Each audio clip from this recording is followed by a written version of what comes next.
세수 펑크가 나면 부작용이 없을까요? 당연히 부작용이 있겠죠. 그것도 세수 펑크가 크면 클수록 저는 부작용이 더 크게 일어날 거라고 저는 생각합니다. 그런데 이게 여러분 올해도 지금 만만치가 않습니다. 올해도 이대로 간다면요. 세수 펑크가 굉장해질 거고요. 그에 따르는 부작용 저는 만만치 않을 거라고 보는 겁니다. 당장 92조라는 세수 펑크가 났을 때 부작용이 뭐냐? 바로 이겁니다. 국가 부채 비율. 결국 말입니다. 올해 50%를 넘어설 겁니다. 야, 참 안타깝죠. 저는 진짜 안타깝다고 생각을 해요. 국가 부채 비율을 30% 40% 선에 관리하던 박근혜 정부에 비하면 지금 국가 부채 비율이 어마어마하게 늘어났죠. 저는 이것이 말입니다. 대한민국을 완전히 말아먹은 문재인 정부 때문이다. 저는 그렇게 생각해요. 그만큼 말입니다. 상황이 최악으로 치닫고 있다. 이런 생각이 듭니다. 여러분 이거 한번 보세요. 2016년까지만 하더라도 대한민국의 국가 부채 비율은요 36%였습니다. 그러던 것이 늘어서 말입니다. 2022년에는 49.7%가 됐거든요. 지금 이대로라면 2023년 본예산 기준으로는요 49.8%인데 현실이 지금 어떻게 나올지 모르겠어요. 11월 달까지는요 50%예요. 50%. 그래서 금액이 1,109조 5천억까지 늘었습니다. 그런데 2023년 올해는요. 이게 51%를 넘어간다는 거예요. 세수가 펑크가 나니까. 1,196조 5천억 원. 2년 사이에 12.1%가 늘어나요. 12.1%가. 128조 8천억 원. 굉장히 빨리 늘어나죠. 굉장히 빨리 늘어납니다. 저는 국가라는 게 부국강병이라고 늘 이야기하잖아요. 나라가 부자인 것이 곳간이 튼튼해야 되는 게 부국이거든요. 나라 곳간이 텅텅텅 비었다는 뜻이고요. 강병이라는 게 군인들이 강하고 나라가 군사력이 강해야 된다는 뜻인데 과연 지금 대한민국이 그렇게 가고 있는지 모르겠다. 저는 그런 생각이 진짜 많이 듭니다. 저는 여러분 시장을 보고 있을 때마다 나라의 살림살이가 저렇게 돼서는 안 되는데 하는 한탄을 할 수밖에 없습니다. 좌든 아니면 우든 뭐 좌라고 대한민국이 좌가 없다고 했죠. 진보든 아니면 보수든 가장 중요한 것은요. 나라 국간을 튼튼히 해서 나라를 건강하게 만드는 게 핵심이어야 되거든요. 그런데 그렇지 않아요. 진보도 돈 풀기.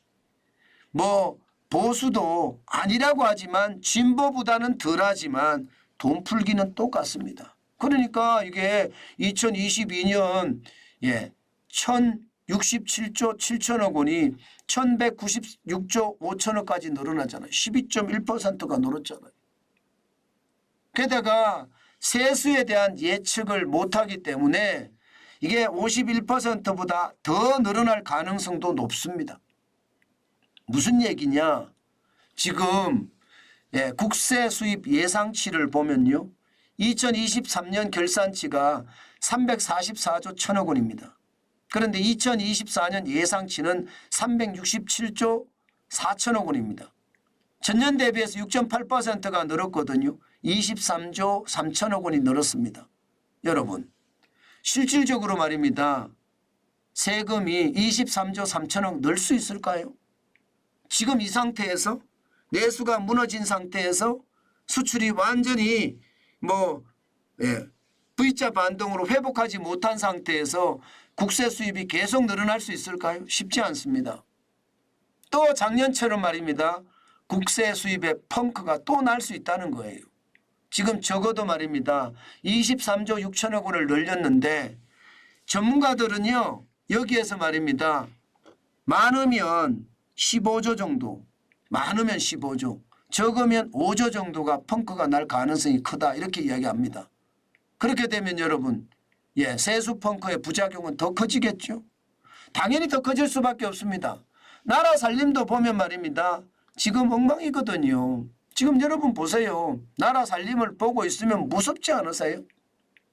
지금 관리재정수지가 2024년 전망이 92조예요. 이게 GDP 대비 적자 비율을 지금 윤석열 정부가 3% 이내라고 했거든. 3% 이내. 이거 쉽게 달성하지 못할 것 같아요.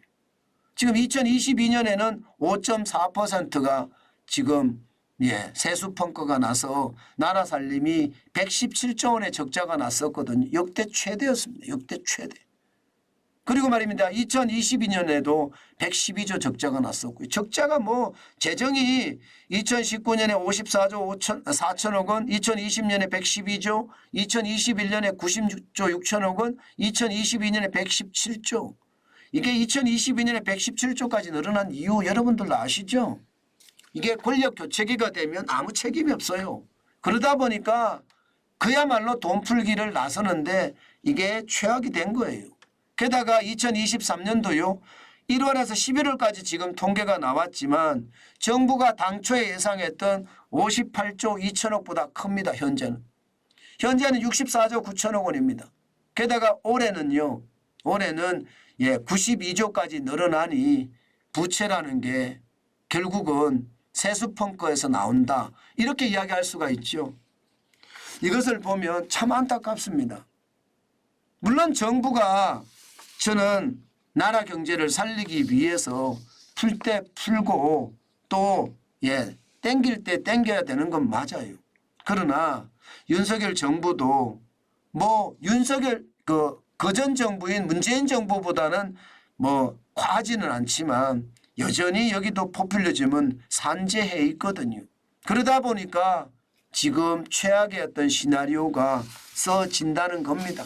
사실 따지고 보세요, 여러분. 92조까지 가면 지금 최악이 되잖아요. 문재인 정부하고 다를 게 없죠. 다를 게 없습니다. 그만큼 나라 경제를 제대로 운영하지 못한다는 뜻이고요. 나라 경제를 제대로 운영하지 못하니까 이런 최악의 결과가 올 수도 있다는 뜻입니다. 저는 제발 윤석열 정부가 빨리 움직이는 것도 빨리 움직이라는 거지만 적재적소에 효율성 있는 예산을 써야 된다는 거예요. 효율이 얼마나 나는지에 따라서 이게 여러분 취약계층을 도우면 돈 없는 사람들이거든요. 돈 씁니다. 저는 극단적인 취약계층을 돕고 그러면서 시장에 저는 반응을 가져가야 되는데 그렇지 못하다는 게 어떨 때는요. 참 답답합니다. 참 답답해요. 어떨 때는요. 이게 여야 할 것 없이 중요한 것은요. 나라의 효율성인데 과연 나라의 효율성을 같이 지켜내고 있는지 저는 잘 모르겠다. 그런 생각도 참 많이 들고요. 저는 우리가 합리적인 생각을 하고 객관적인 선택을 하자고 제가 계속 말씀을 드리는데 그게 저는 현실이 됐으면 좋겠습니다.